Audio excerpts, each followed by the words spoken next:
Israel Hamas युद्ध की वजह से हिजबुल्लाह और इसराइल जंग के मुहाने पर खड़े हैं। दोनों के बीच लगातार भीषण हमले हो रहे हैं और ऐसा माना जा रहा है कि इसराइल कभी भी हिजबुल्लाह के ऊपर आक्रमण कर सकता है। लेकिन इस सब के बीच हिजबुल्लाह भी लगातार उत्तरी इसराइल को हमलों से दहलाने में लगा हुआ है।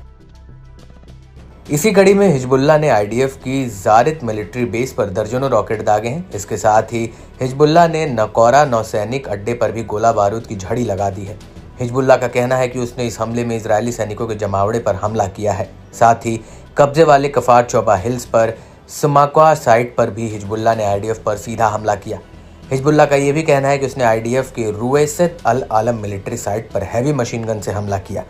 वहीं कब्जे वाले शीबा फार्म्स में भी कुछ ऐसा ही नजारा था। यहाँ पर हिजबुल्लाह ने जिब्डाइन सैन्य चौकी पर ताबड़तोड़ गोला बारूद और रॉकेट बरसाए हैं। इसको लेकर लेबनान के मीडिया हाउस अल मयादीन ने भी अपनी एक रिपोर्ट में कहा कि दक्षिणी लेबनान से इसराइल के पश्चिम अल जलील पर रॉकेट का पूरा जत्था दागा गया है।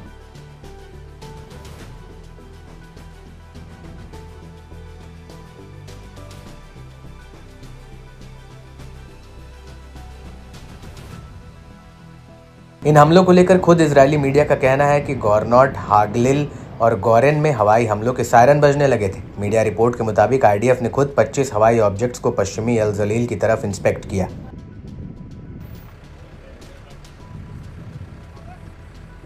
टाइम्स ऑफ इसराइल ने अपनी एक रिपोर्ट में कहा है कि हिजबुल्लाह ने उत्तरी इसराइल पर करीब 45 रॉकेट फायर किए।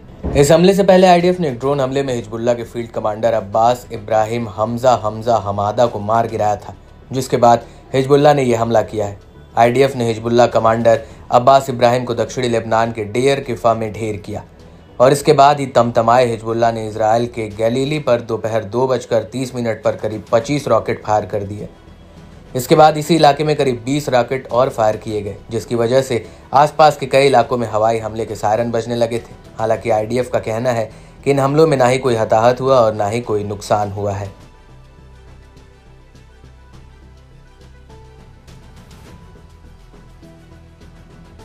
लेकिन बड़ी बात यह है कि हिजबुल्लाह के रीजनल कमांडर को मारकर आईडीएफ को बड़ी कामयाबी मिली है। आईडीएफ का कहना है कि हमादा हिजबुल्लाह की एक रीजनल यूनिट में ऑपरेशंस का अधिकारी था, जो कि जोया इलाके में सक्रिय था। ये इलाका दक्षिणी लेबनान के डेर किफा इलाके से काफ़ी नज़दीक है और ये इलाका इसराइल लेबनान बॉर्डर से बेहद ही नज़दीक है।